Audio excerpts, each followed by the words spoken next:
Hello everyone. आज हम लोग जो है हिंदू लॉ का तीसरा एक्ट हिंदू दत्तक तथा भरण पोषण अधिनियम 1956 पढ़ेंगे। बहुत बड़ा एक्ट नहीं है ये, फिर भी इसकी कुछ धाराएं बहुत ज़्यादा इंपॉर्टेंट हैं, उनको हम आपको केस लॉ के साथ समझा रहे हैं। पहली धारा इसमें है धारा 9, जो हमें समझनी है। दत्तक देने के लिए सक्षम व्यक्ति। दत्तक कहते हैं अडॉप्शन को, हमने ऊपर लिख दिया है, गोद लेना या गोद देना। तो दत्तक देने के लिए कौन लोग दत्तक दे सकेंगे किसी बच्चे को, और अपत्य कहते हैं बच्चे को, यहाँ पर हम आगे यूज करेंगे। तो कौन लोग दत्तक दे सकते हैं, कौन सक्षम है, वो बताई गई है धारा 9 में। पहली उपधारा ये है अपत्य, हमने लिख दिया है बच्चे। अब मगर आप बच्चे ना लिखिएगा, अपत्य ही लिखिएगा, ठीक। अपत्य के पिता या माता या संरक्षक के सिवाय कोई व्यक्ति अपत्य को दत्तक देने की सामर्थ्य नहीं रखेगा, ठीक। ये उपधारा 1 है।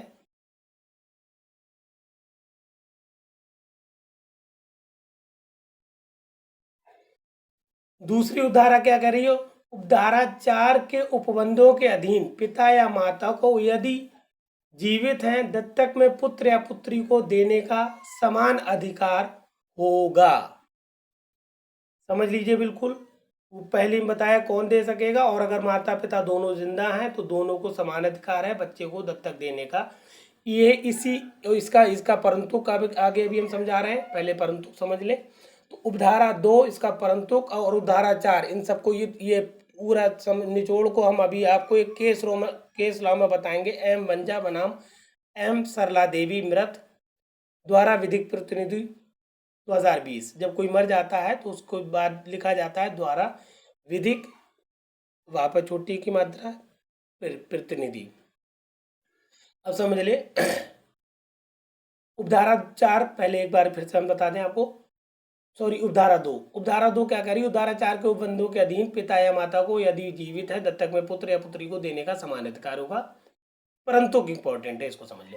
परंतु जब तक कि उनमें से एक पूर्ण और अंतिम रूप से संसार त्याग ना कर चुका हो, या कोई हिंदू ना रह गया हो, या सक्षम अधिकारिता वाले किसी न्यायालय ने उसके बारे में ये घोषित ना कर दिया हो कि वो विकृत चित्त है, ऐसा अधिकार उनमें से किसी के द्वारा दूसरे की सम्मति के बिना प्रयोग में नहीं लाया जाएगा।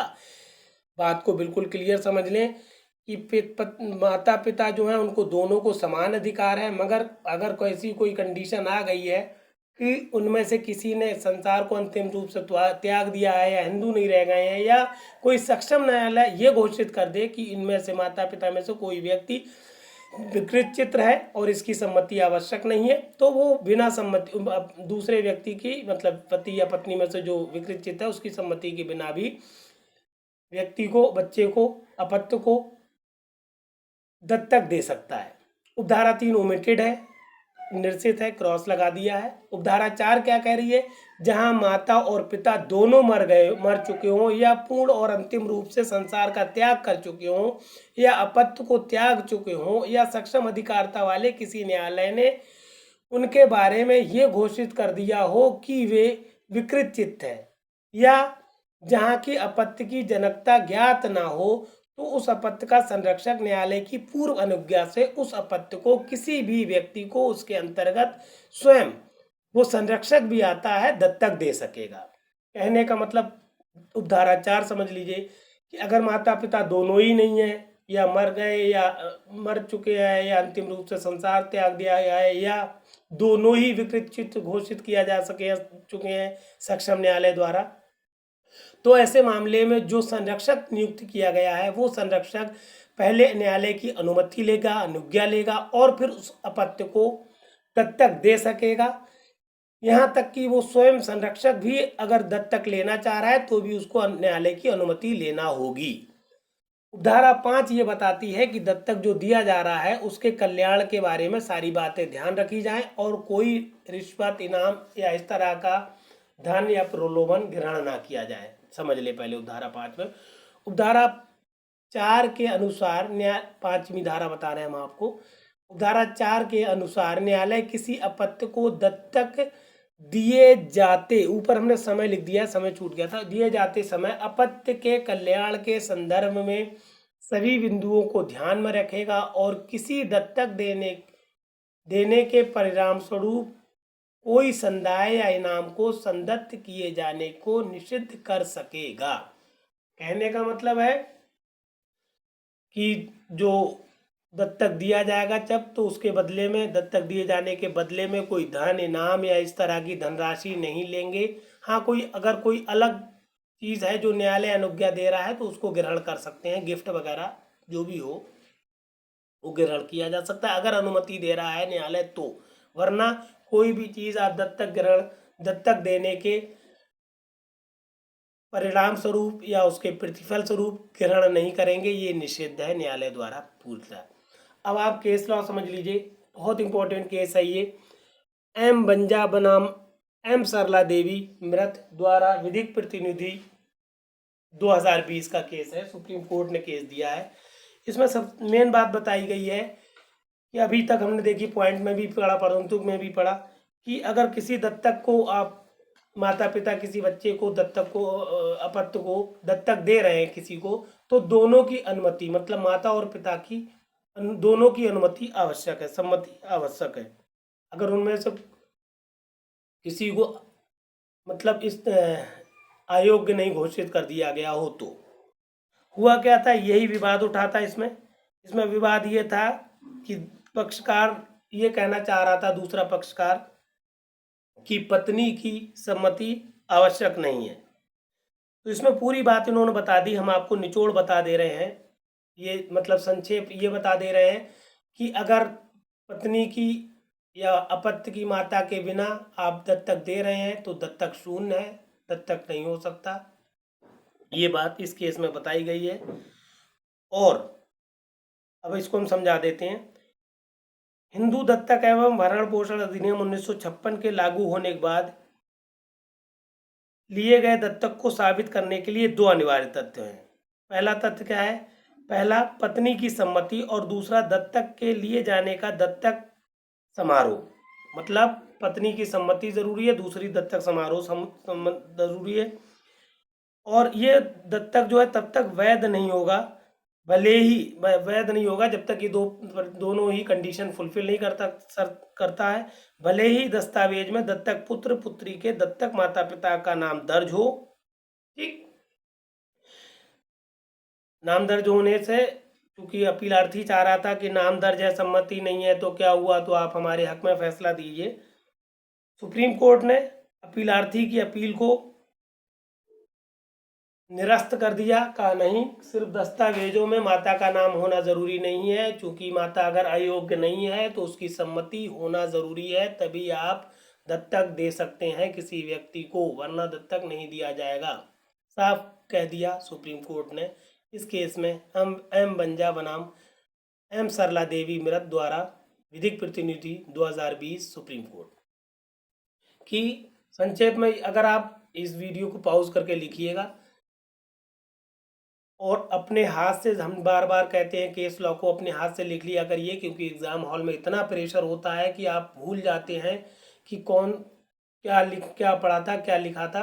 अगर आप वीडियो ध्यान से देखे होंगे हमारा, तो आपको एग्ज़ाम हॉल में स्ट्राइक करेगा, आपको केस स्ट्राइक करेगा। ध्यान से सुन लीजिए, अपने वर्ड्स में एक डायरी बना लीजिए, उसमें केस लॉ को धारा के साथ आप लिखते चाहिए, जिससे आपको स्ट्राइक कर सके। बहुत ज़रूरी होता है, भले ही 3 लाइनें लिख लें। मतलब इस केस में जैसे एम बंजा बनाम एम सरला देवी मृत द्वारा विधिक प्रतिनिधि 2020 में आप सिर्फ इतना लिख दें कि सुप्रीम कोर्ट ने कहा कि दत्तक देने के लिए माता की सम्मति ज़रूरी है। केवल माता और पिता के नाम अगर दस्तावेजों में लिखित हैं तो ये पर्याप्त नहीं है, ये पर्याप्त साबित नहीं कर रहा है कि माता की सम्मति थी। और दूसरा पक्षकार जो अपील किया है कि दस्तावेज में नाम होने के कारण ही सम्मति मान ली जाए, उसकी अपील को खारिज कर दिया गया था और सुप्रीम कोर्ट ने इस मामले को हल कर दिया था। ठीक, अब हम लोग अगले पेज पे चलें। ये लिखा हुआ है शॉर्ट में, हिंदू दत्तक तथा भरण पोषण अधिनियम धारा 10 क्या कह रही है। इस अधिनियम की धारा 10 अभी 9 पढ़ी हम लोगों ने। 10 में कह रहा है व्यक्ति जो दत्तक लिए जा सकते हैं, उसमें बताया था कौन दत्तक दे सकता है। 10 में बताया है गया है कौन व्यक्ति दत्तक लिया जा सकता है, किसको दत्तक दिया जा सकता है। ठीक, व्यक्ति जो दत्तक लिए जा सकते हैं बताते हैं हम इसके बारे में। पहले इन्होंने बताया है उपधारा 1 में, कोई भी व्यक्ति दत्तक लिए जाने के योग्य ना होगा जब तक कि निम्नलिखित शर्तें पूरी ना हो। अर्थात पहली शर्त क्या है, पहली शर्त, एक सेकेंड, इसमें हमने उपधारा 1 लिखा है, कोई भी व्यक्ति दत्तक लिए जाने के योग्य ना होगा जब तक कि निम्नलिखित शर्तें पूरी ना कर दे। पहली शर्त क्या है, वो हिंदू हो। दूसरी शर्त क्या है, वो पहले ही से दत्तक नहीं लिया जा चुका हो या ली जा चुकी हो। तीसरी शर्त क्या है, उसका विवाह नहीं हुआ है नहीं हुआ है तब के सिवाय, जबकि पक्षकारों को लागू होने वाली कोई ऐसी रूढ़ी या प्रथा जो विवाहित व्यक्ति का दत्तक लिया जाना अनुज्ञात करती है।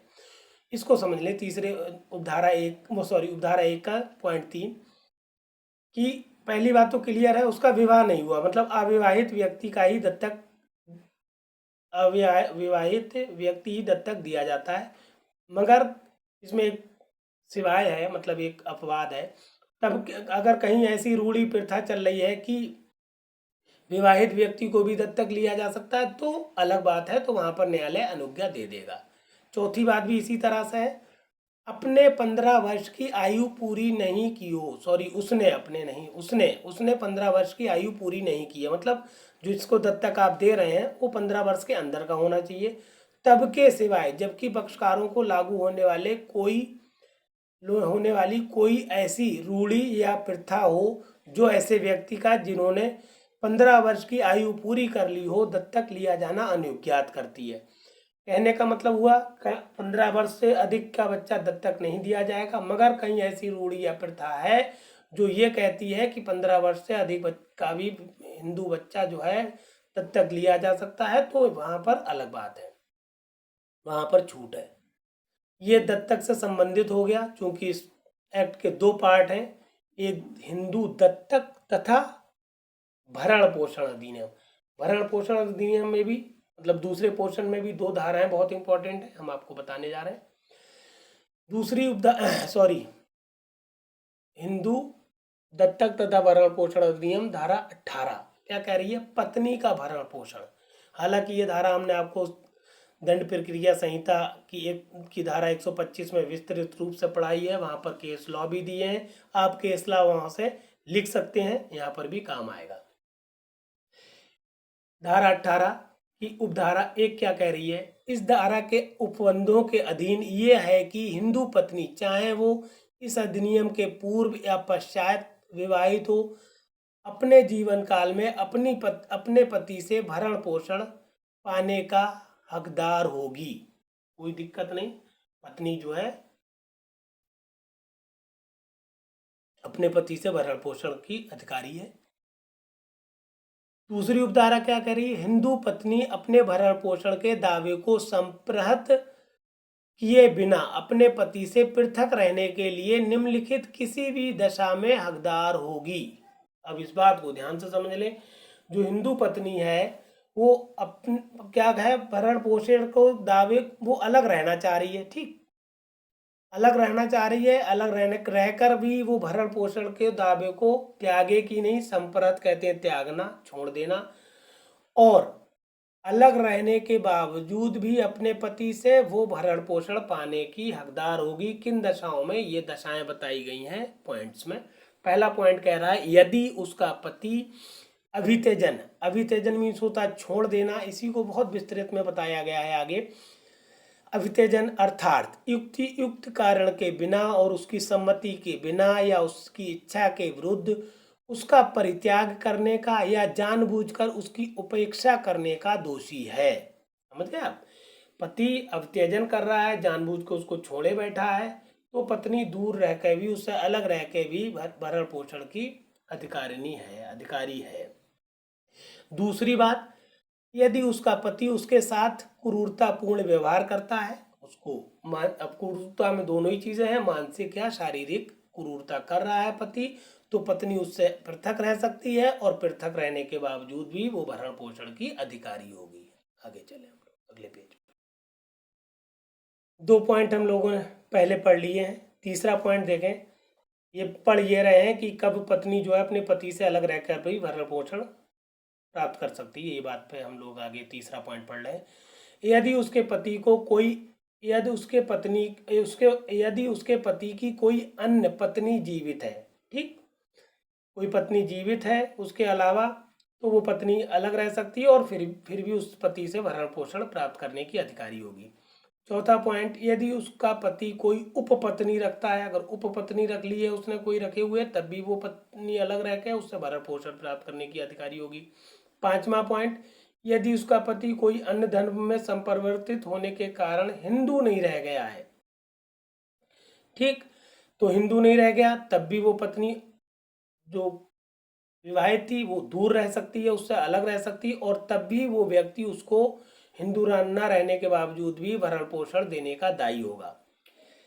छठी और आखिरी बात, यदि उसके पृथक रहने का कोई अन्य न्यायोचित कारण है, वो न्यायालय में आके बताए और न्यायालय को लगता है कि इसके पृथक रहने का ये न्यायोचित कारण है, ये कारण ठीक है, तो भी न्यायालय ये कहेगा आप अलग रहिए और आपके पति आपको भरण पोषण देंगे, हम आपको इनसे भरण पोषण दिलवाएंगे। अब इसी जो आप धारा 18 पढ़ रहे हैं, इसी धारा की उपधारा है 3, जो कहती है कब पत्नी भरण पोषण प्राप्त नहीं कर पाएगी।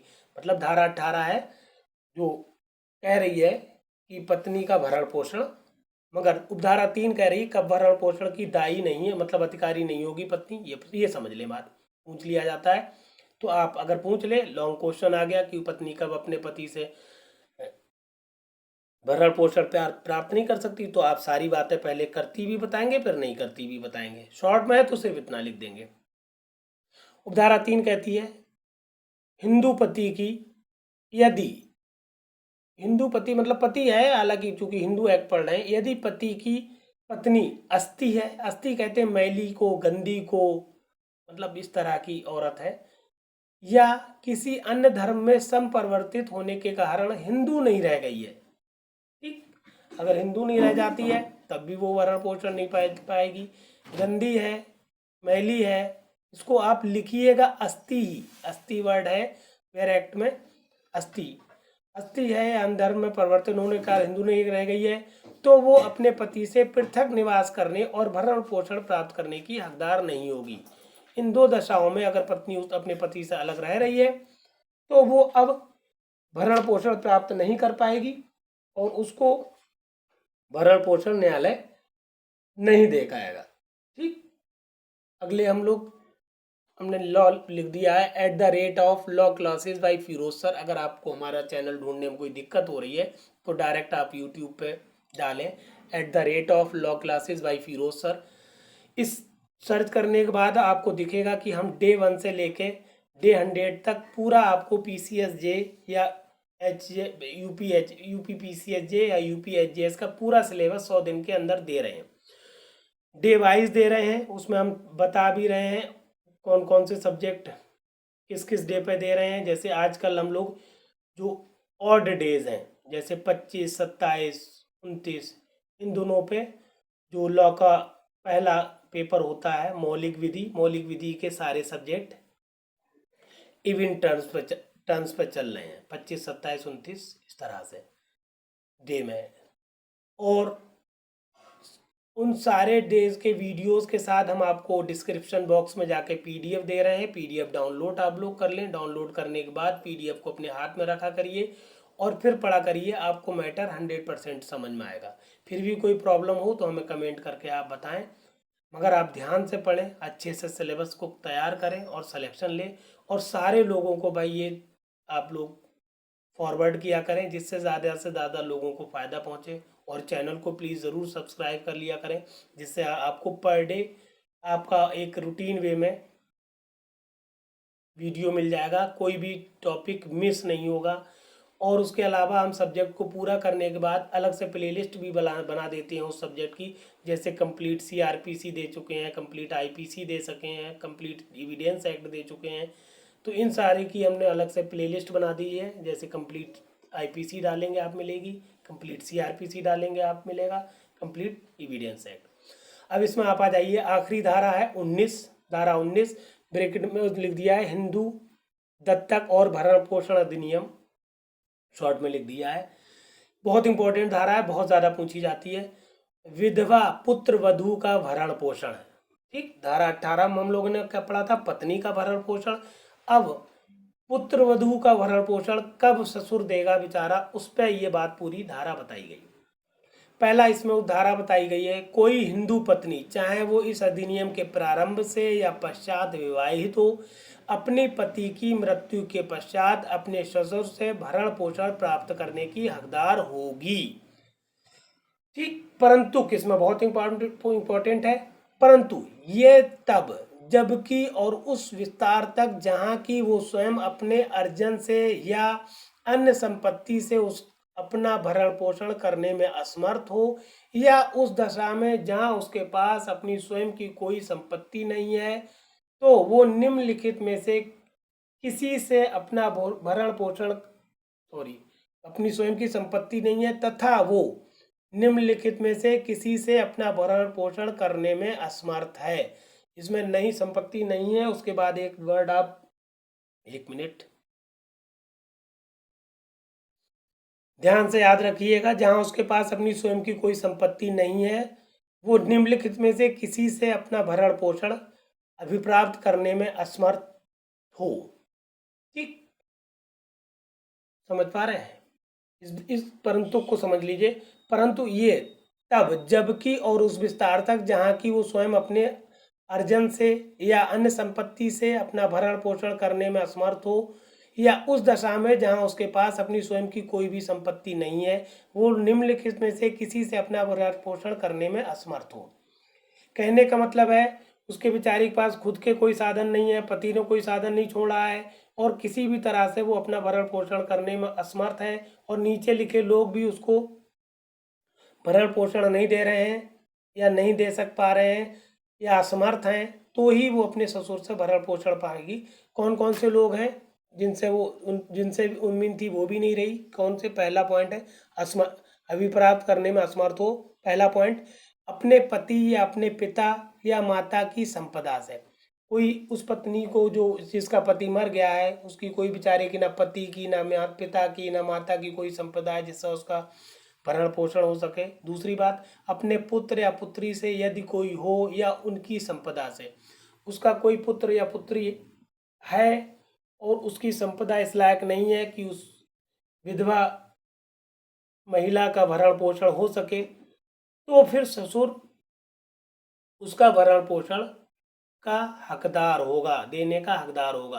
कहने का मतलब है कोई से कहीं से भी साधन उस विधवा महिला के पास नहीं है, तो ससुर के ऊपर दायित्व जाता है कि वो उस अपनी पुत्र वधू का भरण पोषण प्रदान करे।